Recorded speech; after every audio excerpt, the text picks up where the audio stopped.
Well, I hope you all had a very good Christmas, and this is something that I want to do before the hiatus stops for Smallville. Because, yeah, I've been complaining a lot about Darkseid lately, and I want to be able to put my feelings into words of how I, as one fan, would like him to be brought to life. And granted, yes, I am one of many fans who some of them are pleased with how Darkseid is interpreted this season, and there's the others like me who aren't. And really, disappointed is just an understatement, so I'm just gonna put this out there because when I heard that Darkseid was coming on to the show, I wasn't expecting every expectation to come to life, but I think I'm just gonna put this forward. Because I think that this might be a good way that they could have brought Darkseid to life. I know, coulda, shoulda, would've. But, you know what? I just think I want you to hear this out and tell me if this sounds like it could have been a better way to bring Darkseid to life, be at least a little bit more faithful to his origins and comic book counterpart, and same way make him exciting, okay? Because right now, and I put this in a YouTube comment, when I say that Darkseid feels like pure evil, I'm not talking like somebody who's heartless or somebody who has no good in him whatsoever. I mean pure evil. Like evil incarnate. The man has no motive, no backstory, no flesh form. He's just evil in its strongest form. Living evil. Not an alien, not the ruler of Apocalypse, not some organic living being that just happens to be evil. Evil itself. Darkseid is not a force. He's an alien. No matter how many times you tell us this, Smallville, it doesn't make it true. This isn't Darkseid. Okay, so I'm just gonna put this forward. I had to get that out eventually. But you know what? This is just how I'm saying I would have liked to see Darkseid be like this, okay? I would have liked to have it as Darkseid being on Apocalypse for a good chunk of the season. Granted, I know you're all going, but he's gonna be the main villain. Just hear me out here.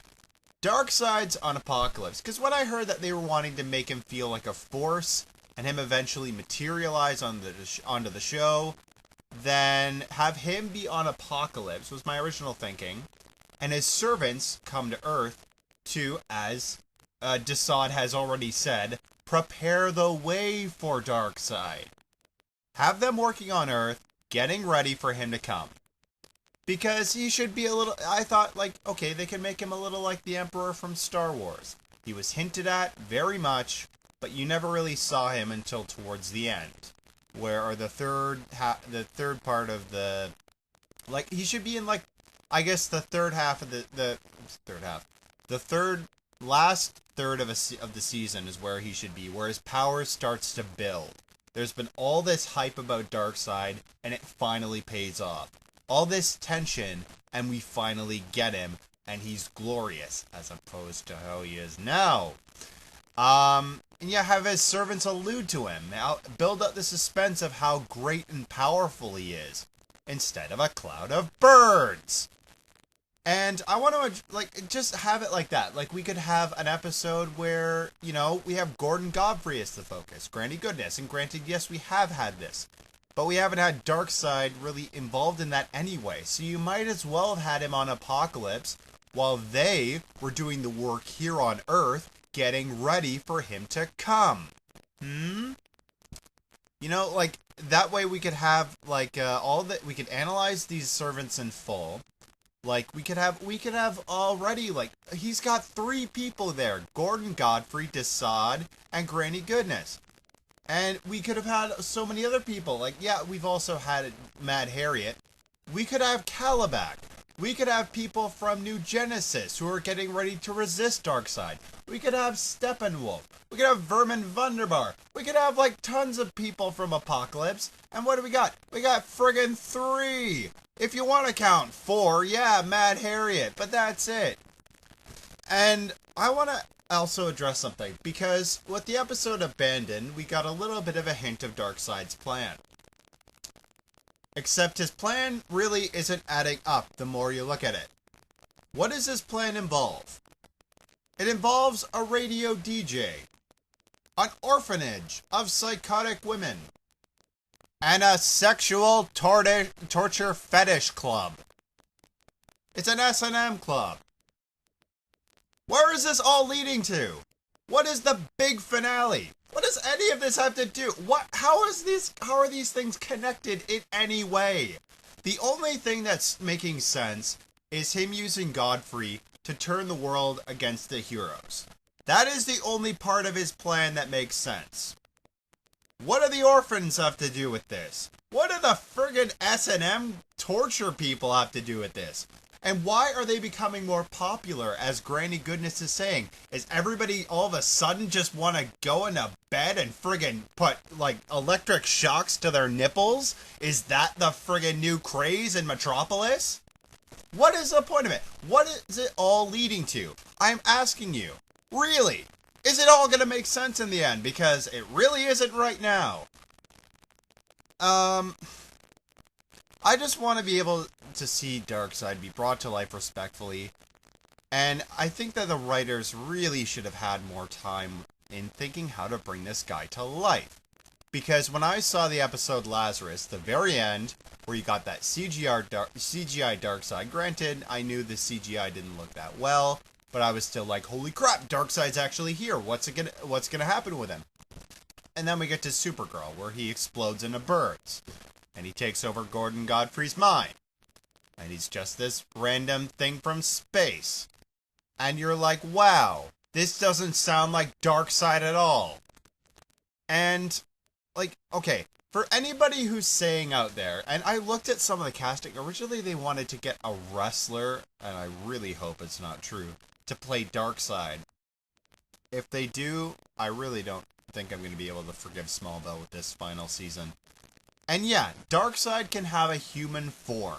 We've already addressed in Smallville that there are aliens from a planet Krypton that, you know, look exactly like humans, except they have superpowers. And Darkseid does not have to be gray and rocky looking. I'm not going to friggin' slap the writers if they make him look a little bit more realistic. In fact, I would applaud them instead of making him look like an idiot, like he is now. But, you know, like, there's been a human form to Darkseid. Boss Darkseid's been in the comics where he had a human form here on Earth. If they wanted to take that route for him, be my guest. You know, like, I was talking to a friend of mine where I was telling him how I was so upset that they were making Darkseid be this, you know, ghostly apparition who was just hiding in the shadows and doing nothing while everybody else does the work, and feeding on corruption and spreading fear and evil and anarchy and whatever everywhere, instead of, you know, being there and standing there and absorbing all the praise and controlling the earth and standing there like a frickin' god, like he should.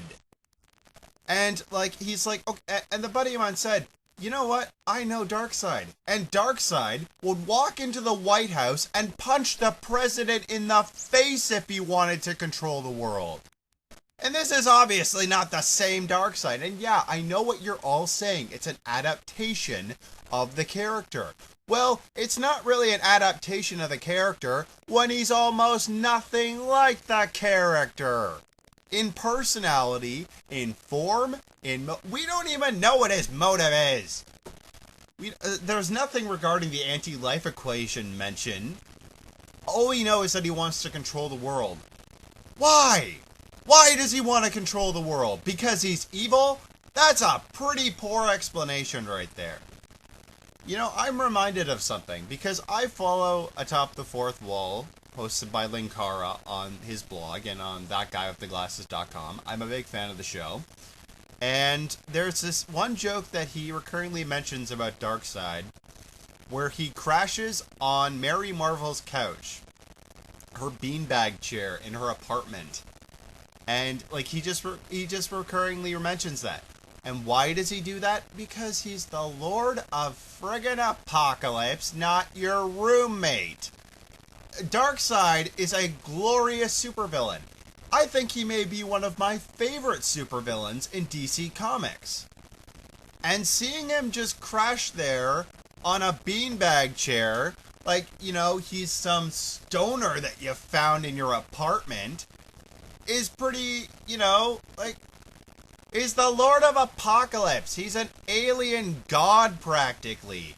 And this is how Smallville's treated Darkseid. Like, he's gotten a lot less respect than he deserves. He should feel so much more powerful and important than somebody like General Zod, or Brainiac, or any other supervillain in Smallville's history. And right now, the guy is a friggin' ghost. He's a cloud of birds. He's the boogeyman. That is the best way to say it. Darkseid is the boogeyman. He's something you find in a fairy tale. He's something like... I'm just gonna let that resonate with you. I'm looking back at, like, you know, Supergirl, where Darkseid is in Gordon Godfrey's body. And yeah, I'm probably gonna have people arguing it was Gordon Godfrey that said it. Darkseid was very obviously in control here. To hear the Darkseid, the Lord of Apocalypse, say the word kinky was just like practically pulling the fanboy soul out of me and punching it in the face. Because it sounds completely stupid coming from him. It's really bringing the character down to a new low. And really, I've been always trying to figure out, ever since this started, how they've kind of made Darkseid feel on the show. And really, Smallville has made Darkseid feel like he's some deity in a weird cult. You know, like basically, Granny Goodness, Darkseid, and Gordon Godfrey are all members of this doomsday cult, and they're waiting for, you know, their friggin' glorious deity to come down and destroy the world and establish new order. That's basically the gist of it. And there's no justification for what all these characters are doing. It's just because they're evil that they're doing this, because they're twisted. You know, at least with Lex Luthor or General Zod or Brainiac, they had a reason for why they were doing it. Here, there's no explanation. They're just relying on the fact that he's evil to justify his crimes. Darkseid, in the comics, was not that much of a cartoon villain. He felt at least a little bit three-dimensional in his character, in his motives, in his backstory. And going back to this whole thing about him being, like, you know, this spirit or whatever, or this darkness. In any time, name me any time that a superhero has fought and beaten Darkseid. It wasn't because they brought light into the room.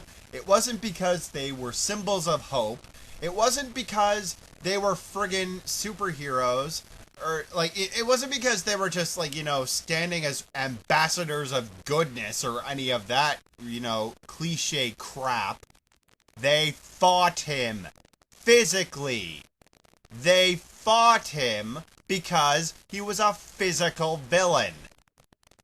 He was not some big cloud or some spirit that was taking control of you like the friggin' demon in The Exorcist. He was an alien that you punched in the face. And that is not the Darkseid on Smallville. I just wanted to put out there right now, I wanted to get all my feelings of Darkseid just, you know, bottled up, practically suppressed in me, and just get them out there. And I wanted to tell you guys how I felt that Darkseid should have been from the beginning. This, yeah, a force, but a physical force that was out there in space, waiting for the opportune moment to come to Earth and just, you know, bring the battle that we've always wanted to see, the Justice League led by Superman or Clark against Darkseid. And Clark, yeah, getting rid of the darkness in him, if it makes any sense.